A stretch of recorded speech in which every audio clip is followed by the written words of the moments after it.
Welcome to the latest TickerTV interview. I'm Donal Legatt and I'm joined today by Ken Sharpe, a millionaire property developer focused on Zimbabwe. Ken's property vehicle WestProp is listed on the Victoria Falls Stock Exchange in Zimbabwe and currently has a market cap of around $1 billion. Established almost 20 years ago, WestProp delivers a range of property services including property development, sales, leasing and property management, and has a portfolio of prime land and residential, commercial and industrial developments in Harare, Bulawayo and Victoria Falls, everywhere around Zimbabwe in fact. Ken Sharpe, the entrepreneur behind the business, joins me now. Welcome, Ken. Thanks, Donald. So, are you having a useful trip to London, Ken? I am. We arrived in yesterday and met some investors, went to the London Stock Exchange, had a great dinner, met new people, build relationships. So I think that's what it's all about, is relational capital, as my chairman would say, sometimes is more important than financial capital. Fantastic. Now, our investor audience may not be so familiar with the property development opportunities in Zimbabwe. So why don't you give us a quick overview, a quick summary of the WestProp Holdings business, please, Ken? Sure. Well, let me just start with the macro environment. So if you look at hyperinflation, which happened in 2008, 2009, the economy was wiped out completely through hyperinflation, and we dollarized 2009 February. We basically accepted United States dollars as the main currency. And today, we still have a multi-currency regime till 2030 at least. And if you look at property growth from 2008, I would say on average, property's grown 300%, 3 times. So we took advantage of that as WestProp. I saw an opportunity in the sort of around 2007, 2006. We started buying up quite a lot of land, partnered with the city of Harare, our municipality, in a particular development called Sunshine Developments, where we're building this first PGA golf course. And we took into the company considerable amounts, tracts of land, which we would ideally we would want to develop into stands. But then as we got into the development cycle of changing the use of this land, in some places the use wasn't right. So we had to do change of use, get different rights. We started master planning these pieces of land and discovered it would make more sense for us to build new cities. So we've actually got a design now of 3 new cities that we're building in Harare, in the capital, just under 1,000 acres of land, about 60,000 residential units, a couple of shopping malls, 5 hotels. So our focus is really the capital city of Harare. And at WestProp, we're driven by our billion brick vision, which we want to achieve by 2050. And who do you see as where do you raise your capital from? Who are your investors? And who actually buys these different commercial and residential properties? Who do you see as your clients? Give us the overall picture. So currently, we did an IPO at the Vic Falls Stock Exchange 2 years back. And the idea there was not really to raise capital, but was to enter the capital markets in a US dollar platform, the first of its kind in Africa. The exchange is allowed companies to come into the exchange, Zimbabwe and other countries, to list on a US dollar stock exchange. So we believe that platform will hold its value in US dollars, and our capital was $300 million US dollars of equity. So it's mainly shareholders funding to date, but we do want to bring in more capital. So we are looking at debt instruments as well as some strategic shareholders that would enter the business, both locally, regionally and internationally, and we're building relationships with them all the time. And I think currently our business model is simple, that we own the land with equity, so we don't have any risk with debt. A lot of developers buy a piece of land with debt and then are under pressure to deliver in a certain time frame to get out of that debt cycle. We have the luxury of time, and that's why our vision is a longer vision to 2050. We're going to build out these cities methodically, one brick at a time, brick by brick. We're literally rebuilding the country. Okay, and in terms of developing those cities, what are the key financial stats which underpin the business that you have, WestProp? I understand you've been around 20 years or so, almost 20 years. Yeah. So I think it's systematic growth. We've grown year on year, double digits. We have an ambitious sales plan this year to get to $60 million. Last year we closed off just under 30. And our 2030 goal is to get to 100 million, which I'm confident we will do. That's 100 million annual revenue on $1 billion balance sheet by 2030.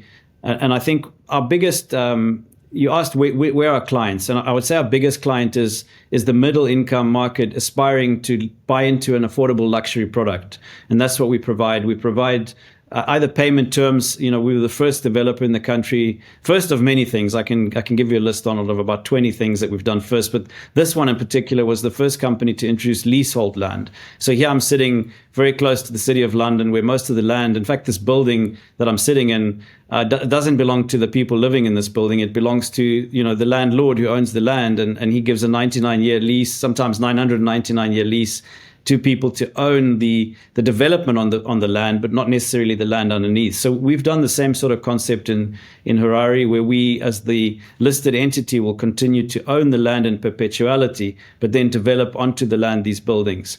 So I think value creation is important. And if you look at our clients' affordability, we were the first developer also to introduce mortgages. So we actually, off our own balance sheet, have underwritten about $25 million of mortgages. We want to grow that to $100 million this year. And we're looking at partnering with some strategic key partners who would be able to give us that capital access. And I think the restraint for us has been in the past that most of our clients are required to pay cash. So, they would put 100% equity into these properties. Our sales, if you look at it, probably 75% of our sales is 100% equity with some debt structuring that we've done for them on our in-house mortgage book that we've developed, as I said, to 25 million to date. And has that proved popular? Is that where the growth is going to come from? That middle income, mortgage-driven, lease-driven model that you're developing? I really believe so, because if you look at our demographic, Zimbabwe, Africa, of course, in general, but Zimbabwe is one of the youngest populations in the world. Our average age of our population is 18 years. And if you look at the age group under 25 is 62% of our population. So 62% of the people currently in Zimbabwe in their prime years in 2050, when we realize our dream of 1 billion bricks, these will be our buyers. So we've got to nurture them. It's like planting seeds, We've got to, and that's why our message is really, I often say we're not just selling real estate, we're actually selling hope in a better future, hope in a country that we can be proud of. And certainly we are proud of our company, WestProp. Let me take you back to the days of Robert Mugabe and his regime. Those were slightly dark days. Have things changed significantly since then? Oh, yes, definitely. I think Zimbabwe truly is open for business now. There's been a liberalization of a lot of the government policies. Just an example, this year, I headed up a delegation last year that went to Astana, and we looked at the International Financial Center of Astana. And they've copied the same model for Zimbabwe. So we now have the first offshore financial center in Victoria Falls. Government's approved legislation, and this delinks the laws of that center to the country. So investors will be more confident coming into that investment center, feeling it's an international jurisdiction where their investment is not only safe and protected, but it's also not subject to many of the local laws. And that was something that would be impossible under Robert Mugabe's government. Okay, no, I understand that. Now, presumably Zimbabwe remains a tough jurisdiction to work in. There's a risk premium on in-country investment, high inflation, lack of infrastructure. So to what extent do those things hinder growth? I'm not concerned about them at all, Donald. My horizon is a longer term horizon than most investors and people in business in Zimbabwe. I'm looking at the next 25 years.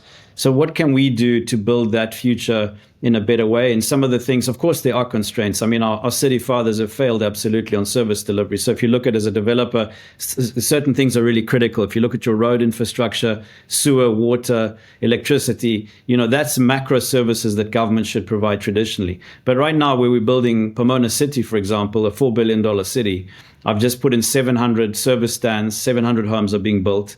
And we had to put in the services, the macro services for the city. So we've actually done our own septic tank system. Instead of connecting to the mainline sewer, we've done biodigesters, which is a more environmentally friendly way of getting rid of sewer. And then, of course, you get the grey water, and we've created about 20 million litres of water storage. So we now have bulk water facilities. We're putting in our own electricity solutions on a lot of our buildings in Millennium Heights. The whole buildings are now covered with solar panels. Where we have 24/7 power that we supply to our residents. So I think the future model of WestProp is not just making a development profit from the buildings that we do, but it's actually the services that we provide. And we've got now smart meters where people in their homes can buy centralized gas. So we reticulate the development with central gas, which is a first again in our country. We reticulate it with water, with electricity, and we sell those services to the clients as a utility company. So I think business model 2.0 for WestProp, looking forward beyond the 2050 mark, definitely I think more income will come from the services. And we're not dependent on government at all for that. That's absolutely fascinating. That is a really, really strong answer. Now, let me bring you back to something you mentioned in the introduction. Zimbabwe is still operating in three currencies: dollars, South African rands, and pound sterling. So the Zim dollar is gone, but you're still stuck with three currencies. How do you actually cope with that as a business? I think it's about the market, what the market wants to use. There's more rand used in Bulawayo, which is closer to South Africa. But in Harare, in the majority of the country, you're looking at 90% plus of transactions being in US dollars. And typically US dollar cash would be used. And of course, what we call nostro, which is the US dollars in your bank account. They also have a reserve currency, the ZiG. I don't know if you've been following, but Zimbabwe has now a gold-backed currency. The Zimbabwean gold is called ZiG. And they've put into this currency about 700 million US dollars of reserves, which makes it the biggest reserve currency in the world today. It's not yet circulating very much. I think over time people will start using it when they can trust it more. But it's definitely a first time that Zimbabwe has been able to not print money as such and use it. So they're keeping this as a reserve currency backed by gold and hard currency. What's your preference, Ken? Can I ask? Well, definitely US dollars. I think, I go where the market is, and the market prefers US dollars, stability in US dollars. But I think over time, looking beyond 2030, probably I would give it 10 years, right? So in the next 10 years, I think Zimbabwe could build up enough reserves, probably to $10 billion. And then using that currency of choice, a local currency, I think people would gradually move back into the local currency. But it's going to require trust. At the end of the day, it's all about, what they hold in their hands is what they trust. Okay. Now, it's intriguing. You've absolutely focused on Zimbabwe, Ken, rather than developing your skills internationally. So do you ever see yourself becoming an international property developer one day? And is the best capital return on your money still to be had from, as you say, those major developments, those cities you're building around Harare? Don, thanks for that question. I think just to come back to the previous question, it's about returns, right? So risk-reward analysis. If you look at Zimbabwe today, our mortgage book is generating about 15% per annum in US dollars, which is a phenomenal return for a very secure debt instrument. I wouldn't get that return anywhere else really in the world, and certainly not on land that I directly control. So I think from me, looking alternatively, there are markets, and I have invested personally outside of the country in several markets. My wife's from Ukraine. I've got some property there. I've got property in Europe, here in London, in South Africa as well. But my confidence in those markets, believe it or not, is less than Zimbabwe because, I see the return that's coming from Zimbabwe. I see the future, and definitely, I put my money where my mouth is. And I think for me, if you looked at the analysis, I'll give you one example. In 2008, I bought a property in South Africa. It cost $2 million US dollars. I put 100% equity into it. And of course, the rand then was about 7-1. Well, today the rand's almost 20-1. I sold the property in 2018 for about $700,000. So I actually lost $1.3 million of capital because of the exchange rate. At the same time, I bought a property in Harare for $100,000 and sold it similar period later for $600,000. It was resold for $800,000 and then $1.2 million. So you look at the capital growth on that, that's 12 times over a similar period in US dollars. So I think there are returns to be made. And now is the time to get in. The opportunity is becoming less. Land pressure is becoming higher. Land availability is becoming less. And of course, that drives price. So price is being driven by the lack of supply, and it's not going to get any easier over the future. I think land in Zimbabwe is still relatively cheap to the region.